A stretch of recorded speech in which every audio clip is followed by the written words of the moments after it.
സുഹൃത്തുക്കളെ, ഞാൻ ഈ ടൈറ്റിൽ പറഞ്ഞിട്ടുള്ള പോലെ തന്നെ ഞാൻ ഈ കഴിഞ്ഞ 18 വർഷമായി 2006 ഗൾഫിൽ പോയ ആ കാലഘട്ടം തൊട്ട് അതിനു മുമ്പൊക്കെ പലതും പ്രാർത്ഥിച്ചിട്ടുണ്ട്. പക്ഷെ പ്രാർത്ഥിച്ചിട്ടുള്ള ഒരു പ്രാർത്ഥന എന്താണ്, അതിന്റെ കണ്ടന്റ് അതേപോലെ ഒരക്ഷരം പോലും ഒരു പാർട്ട് ഒഴിവാക്കുന്നുണ്ട്. അത് സത്യമാണ്. ഒരു പാർട്ട് ഒരാളെ കുറിച്ചുള്ളത്, കാരണം എന്ന് വെച്ചാൽ അയാൾ ഇതിലേക്ക് വലിച്ചടിക്കാൻ താല്പര്യമില്ലാത്തതുകൊണ്ട്. ബാക്കിയുള്ളതെല്ലാം അതേപടി തന്നെ നിങ്ങളുടെ മുമ്പിൽ അവതരിപ്പിക്കാനാണ് കരുതുന്നത്. കാരണം അത് ഷെയർ ചെയ്യേണ്ടതുണ്ടെന്ന് തോന്നി. ഷെയർ ചെയ്യാൻ കാരണം എന്നെ ഇപ്പം നിരീശ്വരവാദി, ദൈവമില്ലാത്തവൻ, മറ്റേത് മറിച്ചെന്നൊക്കെ പറഞ്ഞ് വിളിക്കുക. ഞാനെന്താ പറഞ്ഞേ, സന്തോഷ് ജോർജ് കുളങ്ങര ദൈവത്തെക്കുറിച്ച് പറഞ്ഞിട്ടുള്ള അദ്ദേഹത്തിന്റെ സങ്കല്പങ്ങൾ പറഞ്ഞതിനോട് എനിക്ക് ഏറെക്കുറെ യോജിപ്പ് തോന്നിയെന്നാ പറഞ്ഞേ. രണ്ടാമത്, വയനാട് ദുരന്തത്തിന്റെ പശ്ചാത്തലത്തിൽ ഈ മനുഷ്യനെ ഇങ്ങനെ കണ്ട് അതും ഏറ്റവും കൂടുതൽ ഒരു നൗഷാദോ എന്താ ഒരു ചെറുപ്പക്കാരൻ നൗഫലോ എന്തോ ഗൾഫിലുണ്ടായിരുന്ന പേര് മറന്നുപോയി, ഇപ്പോൾ സീൻ എന്റെ മനസ്സിലുണ്ട്. അയാളെ മുഖം നമ്മുടെ ഇന്ന് മരണം വരെ മാഞ്ഞു പോവില്ല. ആ ചെറുപ്പക്കാരൻ ഇങ്ങനെ ഇരുന്ന് കരയാനും വയ്യ, ഒന്നും വയ്യ, എന്തൊക്കെയോ ഇങ്ങനെ പറയുന്നുണ്ട് എന്നുള്ളതല്ലാതെ അവന്റെ ബാപ്പ മരിച്ചു, ഉമ്മ മരിച്ചു, 3 കുഞ്ഞുങ്ങൾ മരിച്ചു, ഭാര്യ മരിച്ചു, ഇനി എന്ത് ജീവിതം. അങ്ങനെയൊക്കെ വന്നപ്പം ദൈവത്തെ ചീത്ത വിളിച്ചിട്ടുണ്ട്. ദൈവത്തെ ചീത്ത വിളിക്കാൻ എനിക്ക് റൈറ്റ് ഉണ്ടെന്നേ. ഞാൻ നിരീശ്വരവാദിയാണെന്ന് പറഞ്ഞിട്ടില്ല. ഞാൻ പറഞ്ഞത് നിരീശ്വരവാദത്തിലേക്ക് ഞാൻ അടുത്തുകൊണ്ടിരിക്കുന്നു, ദൈവവുമായിട്ട് അകന്നുകൊണ്ടിരിക്കുന്നതാണ്. കാരണം ഇതൊക്കെ കാണുമ്പോൾ എനിക്കുണ്ടാവുന്ന ഒരു ഭയങ്കര സങ്കടമുണ്ട്. അതാ അതിന്റെ ഭാഗമായിട്ടാണ് പറഞ്ഞിട്ടുള്ളത്. ഇപ്പം എനിക്ക് സങ്കടമൊന്നുമില്ല. ആ വൈകാരികതയൊക്കെ ഞാൻ മറിച്ചു പറഞ്ഞു. ഞാൻ ഇന്ന് വരെ എനിക്ക് പരീക്ഷയ്ക്ക് മാർക്ക് കിട്ടണമെന്നുണ്ട് ഞാൻ പ്രാർത്ഥിച്ചിട്ടില്ല. ചെറിയ LP സ്കൂളിലിട്ട് പഠിക്കുന്ന സമയത്ത് അങ്ങനെ പ്രാർത്ഥിച്ചൊന്നും എനിക്കറിയില്ല. വീടില്ലാതെ നടന്ന കാലത്ത് വീട് വേണമെന്ന് പറഞ്ഞ് പ്രാർത്ഥിച്ചിട്ടില്ല. സ്ഥലം നടന്ന കാലത്ത് സ്ഥലം വേണമെന്ന് പറഞ്ഞ് പ്രാർത്ഥിച്ചിട്ടില്ല. ഒരു ലോട്ടറി ടിക്കറ്റ് എടുത്താൽ ലോട്ടറി അടിക്കണം എന്ന് പറഞ്ഞ് പ്രാർത്ഥിക്കുന്ന ആൾക്കാരുള്ള നാട്ടിലാ ഞാൻ ലോട്ടറി ടിക്കറ്റ് എടുക്കാറ്. കഴിഞ്ഞ കുറെ വർഷങ്ങളായിട്ട് ലോട്ടറി ടിക്കറ്റ് എടുക്കാറുള്ളത് ഈ ചില സ്ഥലത്തുണ്ടല്ലോ, ഈ ഭിന്നശേഷിക്കാരായ ആൾക്കാർ അല്ലെങ്കിൽ പ്രായമായ അമ്മമാരൊക്കെ ലോട്ടറി വെക്കുമ്പോൾ ഞാൻ കരുതി ഇവർ ആരോ മുമ്പിൽ കൈ നീട്ടാൻ പോവല്ലോ. ഒരു ടിക്കറ്റ് വിറ്റാൽ 40 രൂപ ടിക്കറ്റ് വിറ്റാൽ അവർക്ക് കിട്ടുന്ന 7 രൂപ 8 രൂപയാണ് കിട്ടുന്നത്, അല്ലെങ്കിൽ 30 രൂപ ടിക്കറ്റ് വിറ്റാൽ 6 രൂപയാണ് കിട്ടുന്നത്. അവര് ചിലപ്പോൾ ഞാൻ ഇത് ടിക്കറ്റ് എടുക്കാതെ അവർക്ക് 10-20 രൂപ കൊടുക്കും. ഒരു ടിക്കറ്റ് എടുത്താൽ അവർക്ക് കിട്ടണം അത്രയാണ്. എന്തിനാ ഈ സർക്കാരിന് കൊടുക്കണമെന്ന് കരുതും. ചില സമയത്ത് ഞാൻ ഒരു തോന്നൽ വരും, എനിക്ക് ലോട്ടറി അടിച്ചാൽ, കാരണം ഞാനിപ്പോൾ സ്റ്റേബിളാണ്. എന്റെ ജീവിതത്തിൽ എനിക്ക് സ്റ്റേബിളാണ്. അത്രയും വലിയ അസുഖം അപകടമൊക്കെ വന്നു കഴിഞ്ഞാലുള്ള കുഴപ്പമില്ലെങ്കിൽ ഞാൻ സ്റ്റേബിളാണ്, വളരെ സ്റ്റേബിളാണ്, സെക്യൂറാണ്. അപ്പോൾ അതിനുള്ളത് ഒരു സാഹചര്യം എനിക്കുണ്ട് ഫിനാൻഷ്യലായിട്ടുള്ള. അപ്പോൾ ഞാൻ കരുതും എനിക്ക് ലോട്ടറി അടിച്ചാൽ ഒരു പൈസ പോലും ഇന്ന് എനിക്ക് വേണ്ട എന്ന്. അങ്ങനെ ആ സമയത്ത് ദൈവത്തോട് പറയാറുണ്ട്. എനിക്ക് അടിക്കണമെന്ന് പറയാറില്ല. എനിക്കിത് അടിച്ചാൽ ദൈവമായിട്ടൊരു എഗ്രിമെന്റ് ഉണ്ടാക്കില്ല. എനിക്കിത് അടിച്ചാൽ ഇതൊന്നും ഒരു പൈസ പോലും എടുക്കില്ല. അത് ഞാൻ കാരുണ്യ പ്രവർത്തനങ്ങൾക്ക് വേണ്ടി മാറ്റിവെക്കുന്നുണ്ടെടുക്കും. അത് അവരെ സഹായിക്കാനുള്ള മനസ്സും അതിൻ്റെ ഒപ്പം ഈ പൈസ കിട്ടിക്കഴിഞ്ഞാൽ അങ്ങനെ ഉപയോഗിക്കുക.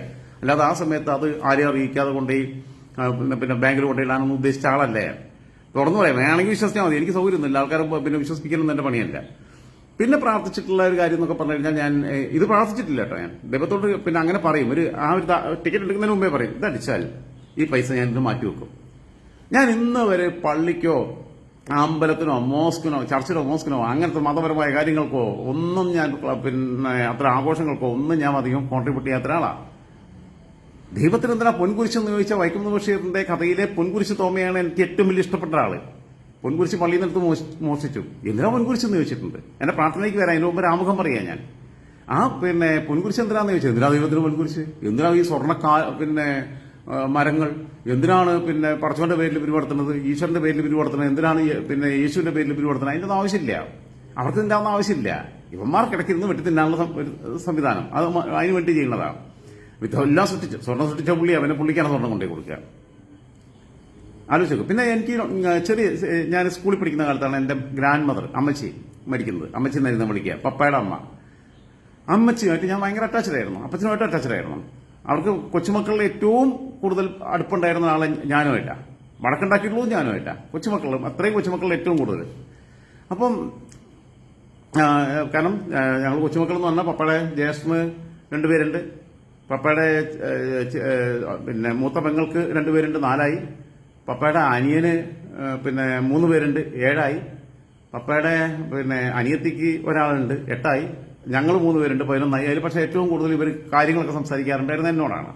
പക്ഷേ ഏറ്റവും കൂടുതൽ അവരോട് വഴക്ക് കൂടിയിട്ടുള്ളൂ ഞാനാ. ബാക്കിയുള്ള കൊച്ചുമക്കളൊന്നും അവരുമായിട്ട് വഴക്കുണ്ടാക്കാൻ പോയിട്ടില്ല.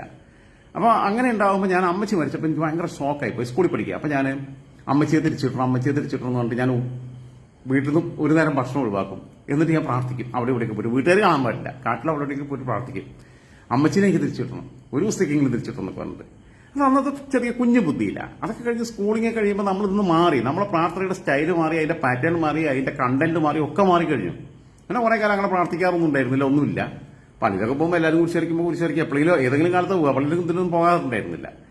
മാത്രമല്ല, ഞാൻ ഈ പൊൻകുരിശ് തോമയുടെ കഥ പറയുമ്പോൾ തന്നെ ഞാൻ പറയാം, ഞാൻ മാർത്തോമ യൂനിസെക്ക് എന്ന് പറഞ്ഞ മാർത്തോമ സഭയ്ക്കകത്തെ തൃശ്ശൂർ തൊട്ട് കാസർഗോഡ് വരെയുള്ള 7 ജില്ലകളിലെ, അതേപോലെ തന്നെ തമിഴ്നാട്ടിലെ നീലഗിരി ജില്ല, ഊട്ടി കൂടലൂർ ഉൾപ്പെടുന്ന നീലഗിരി ജില്ല, മംഗലാപുരത്തിനോട് അടുത്ത് കിടക്കുന്ന 1-2 പള്ളികൾ, പിന്നെ കർണാടക അതിർത്തിയിൽ, ഇതൊക്കെ ഉൾപ്പെടുന്ന 10-100 ചില്ലാനം പള്ളിയിലുള്ള യുവജനങ്ങളുടെ സംഘടനയുടെ സെക്രട്ടറി ആയിട്ട് പിന്നെ വന്ന ഒരാളാണ്. 2 വർഷത്തേക്ക് 1 വർഷം കൊണ്ട് നമ്മൾ ഇട്ടറിഞ്ഞു പോയി.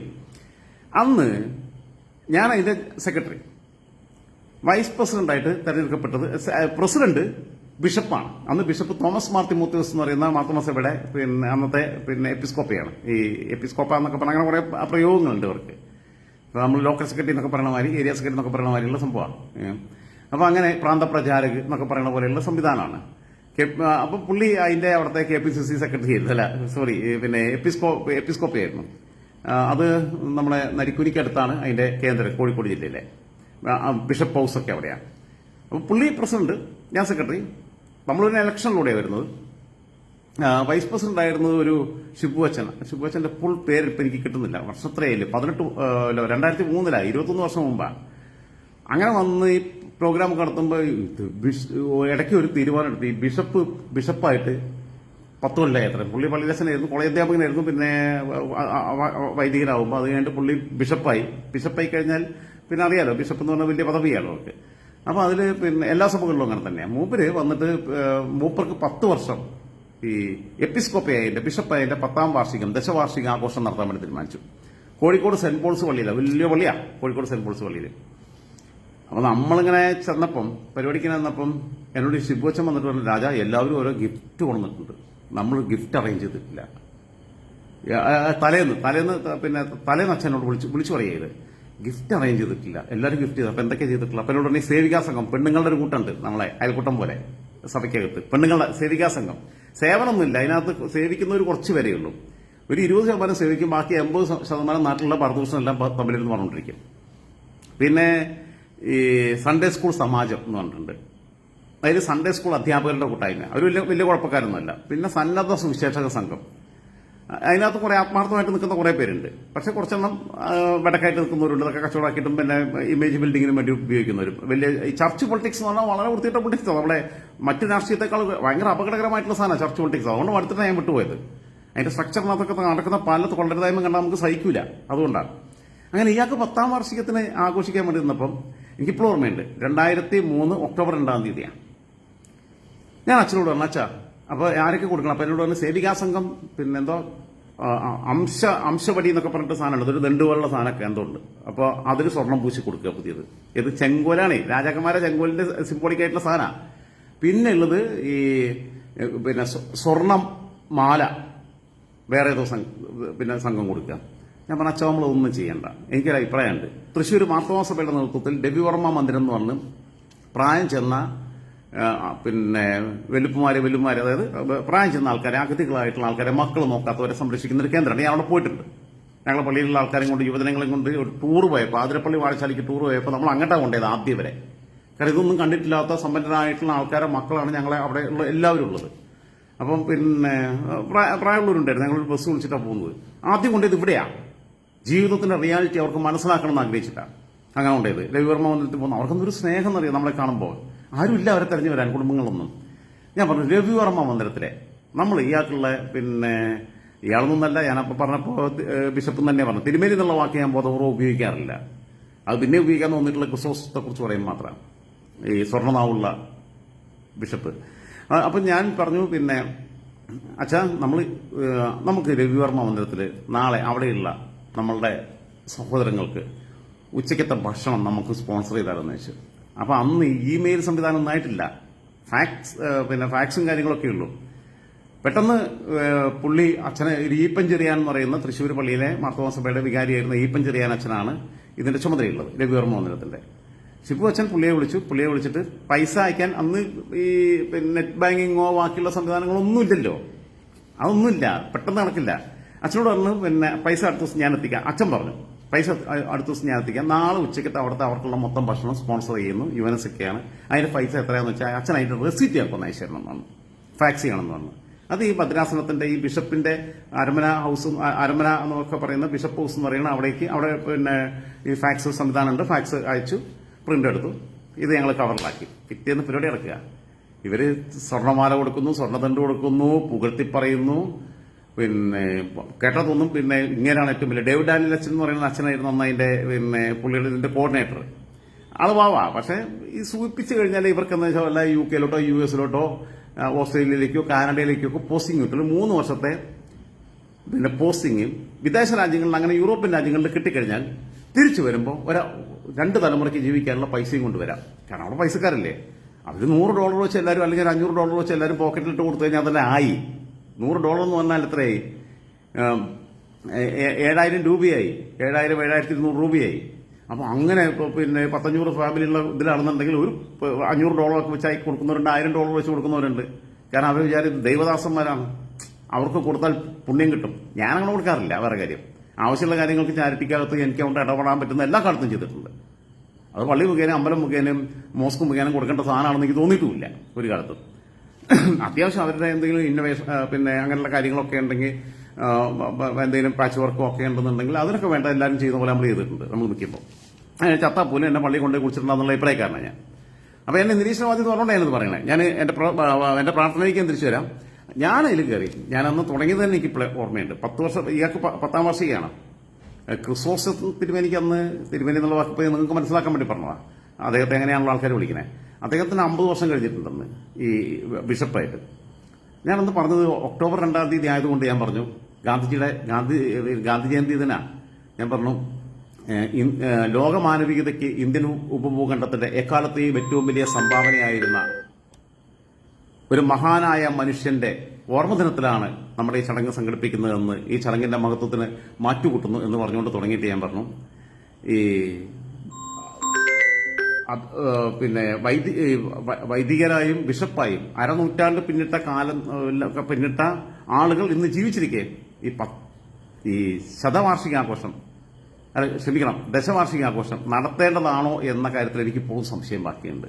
ഒരറ്റി കൊടുത്തു. 10 വർഷമായി ആഘോഷിക്കുകയാണ്, സെലിബ്രേറ്റ് ചെയ്യുക. ഈ പിന്നെ പല കളറിലുള്ള മാക്സിട്ടോ വിവിധ സഭകളുടെ ഒരുപാട് ബിഷപ്പ്മാരിക്കുന്നുണ്ട്. അങ്ങനെ മാക്സിയാണല്ലോ ഇടണേ. നമ്മൾ പർത്തിക്കത്തിന് പറയുന്നുണ്ട്. ഇവന്മാര് താലയിൽ കുറെ നക്ഷത്രം എഴുതിയിട്ടുള്ള ഒരു തൊപ്പി ഇടും. പിന്നെ കുറെ ചുമന്ന മാക്സി, റോസ് മാക്സി, മറ്റേ കളർ മാക്സി, പിന്നെ പല കളറിലുള്ള മാക്സിയാണ്. പെണ്ണുങ്ങൾ ഇടുന്ന മാക്സി, നൈറ്റ് ഡ്രസ്സായിട്ട് ഇടുന്ന മാക്സിയാണ് ഈ ബിഷപ്പ്മാരുടെ വസ്ത്രം.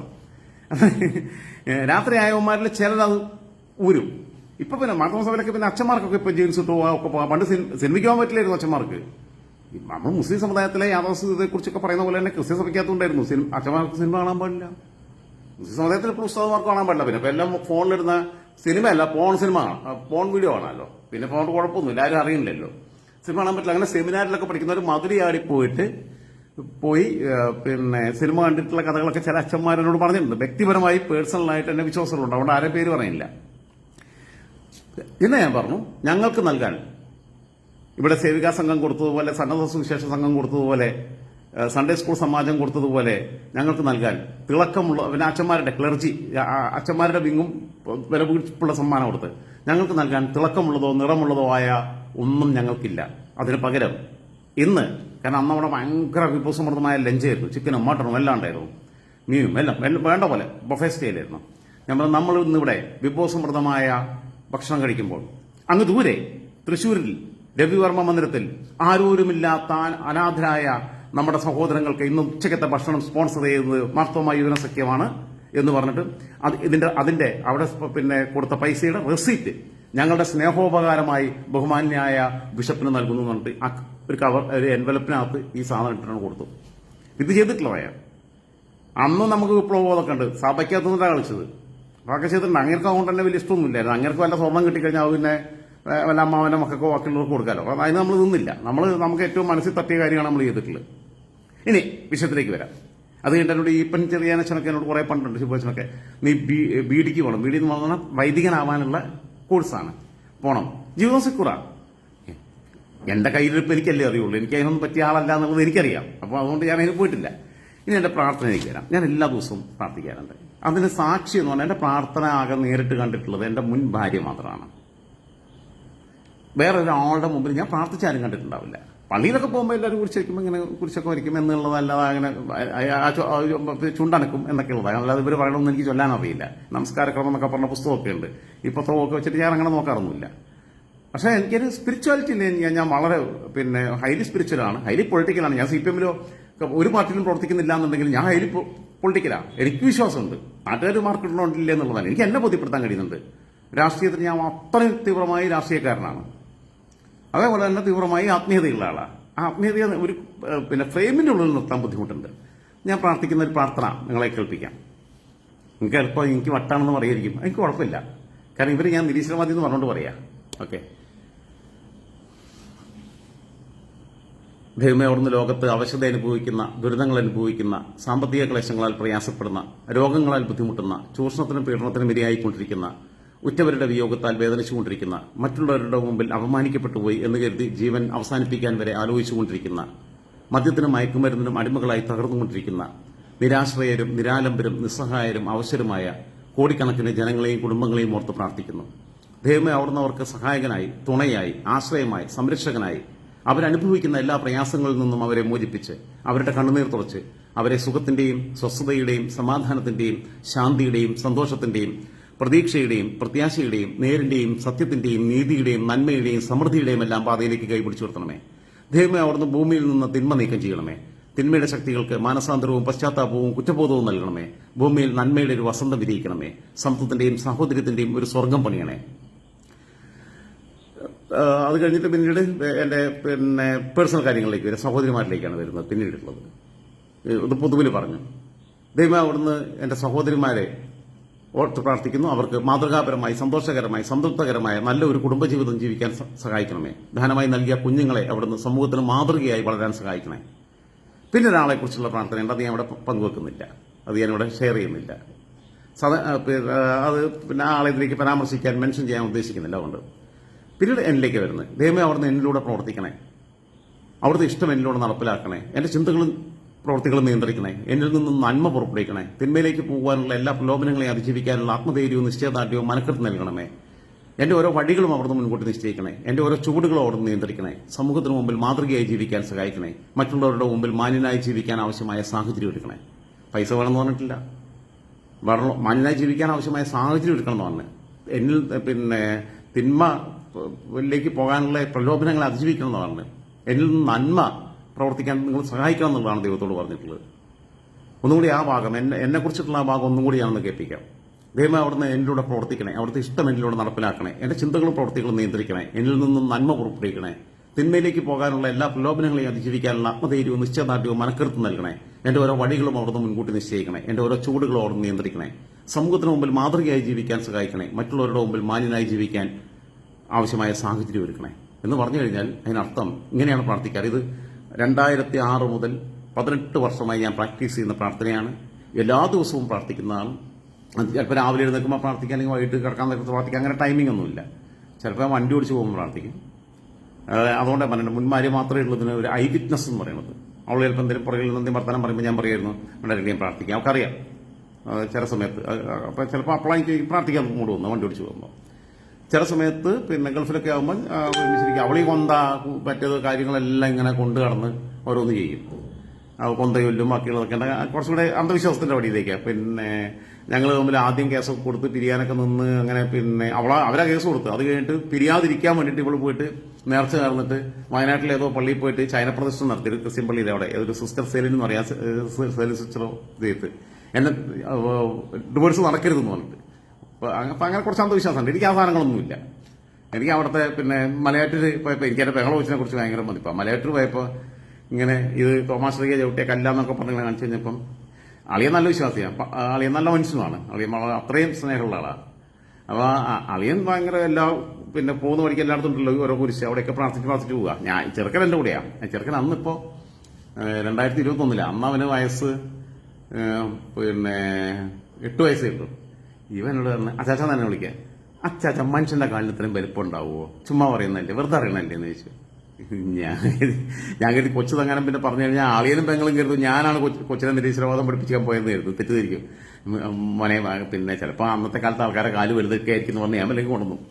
കൊച്ചുങ്ങൾക്ക് വരെ യുക്തിവാദമുണ്ട്. അപ്പൊ എന്റെ വിശ്വാസങ്ങൾ, എന്റെ ഈ പ്രാർത്ഥിക്കുന്നത് നിരർത്ഥകമല്ലേ, എന്തിനാണെങ്കിൽ ഇല്ലാത്തൊരു ദൈവത്തോട് പ്രാർത്ഥിക്കുന്ന ആൾക്കാർ ചോദിക്കുമ്പോൾ എൻ്റെ കംഫർട്ട് പ്രസവമാണ്. അതുകൊണ്ടാണ് ഞാൻ അങ്ങനെ പറയണത്, അങ്ങനെ പ്രാർത്ഥിക്കുന്നത്. ഞാൻ ഇന്ന് വരെ ഒരു നിവേദനം അല്ലാതെ ദൈവത്തിൻ്റെ അടുത്ത് പരീക്ഷയ്ക്ക് പാസ്സാക്കണം, ദൈവം അയാളെ പണി ഇതാണ്, അയാൾ ക്വസ്റ്റ്യൻ പേപ്പർ നോക്കി മാർക്കിട്ടാൻ നിൽക്കണം. അവിടെ പരീക്ഷയ്ക്ക് പഠിച്ചാൽ പാസ്സാവും, നന്നായിട്ട് എഴുതിയാൽ പാസ്സാവും.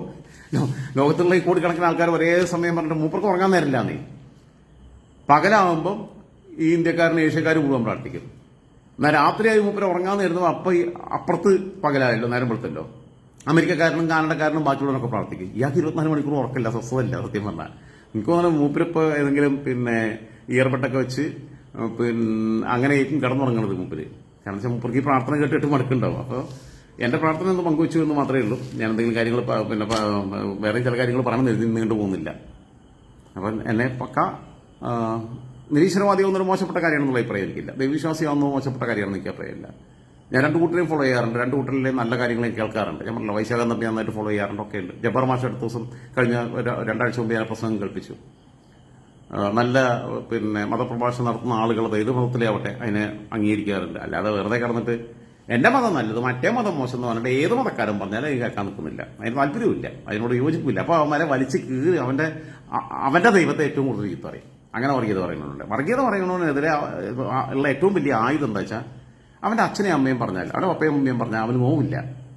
അവന്റെ മതവിശ്വാസമാണ് അവനെ നിയന്ത്രിക്കുന്നത്. അതുകൊണ്ട് അവന്റെ ദൈവത്തെ നന്നാക്കി വലിച്ച് കീറേണ്ട ഒട്ടിച്ചു കഴിഞ്ഞാണ്ടല്ലോ, അപ്പൊ ഇവന് ഉള്ളിൽ പൊള്ളും. അത് പൊള്ളണം നീന്തിട്ട് അങ്ങനെ പറയാറുള്ളൂ. അത് ഇനിയും തുടർന്നുകൊണ്ടിരിക്കും. പക്ഷേ തെറ്റിദ്ധാരണ വേണ്ട. നിലവിൽ ഞാൻ ദൈവവിശ്വാസിയാണ്. നാളെ എല്ലാ ദൈവം മാറുമെന്നുള്ളത് എനിക്കറിയില്ല. ഞാൻ ഇന്നും ദൈവത്തോട് പ്രാർത്ഥിച്ച മനുഷ്യനാണ്. ഇപ്പം നടക്കാൻ പോകുമ്പോഴാണ് പ്രാർത്ഥിക്കുക. നടക്കാൻ പോകുമ്പോൾ നമ്മൾ ഭയങ്കര കംഫർട്ടബിൾ ആവും. നടക്കാൻ പോകുമ്പോൾ എൻ്റെ സ്റ്റോറി ഫ്രെയിം ചെയ്യാറുള്ളത്. ഇവിടെ നിന്ന് കഴിഞ്ഞാൽ ഒന്നുമില്ല, അല്ല സിഗരറ്റും വിളിച്ച് അങ്ങനെ ഇരിക്കുന്നല്ലാതെ. ഓക്കെ, എന്നാൽ ഗുഡ് നൈറ്റ് പറയണോ വേണ്ടെന്നുള്ളത് ഗുഡ് നൈറ്റ് ചിലപ്പോൾ വിഡ്രോ ചെയ്യും. സമയം ഉണ്ടെങ്കിൽ ഒന്നും കൂടി വരും. വേറെ അത് ഇതല്ല. ഇതിപ്പോൾ ഇങ്ങനത്തെ ആരോപണങ്ങൾ വന്നുകൊണ്ട് പറഞ്ഞതേ ഉള്ളൂ. ഓക്കെ, വിഷയം വേറെയാണ്. സ്ലോ കണക്ഷൻ ഇത് കട്ട് ചെയ്യാൻ പറ്റും.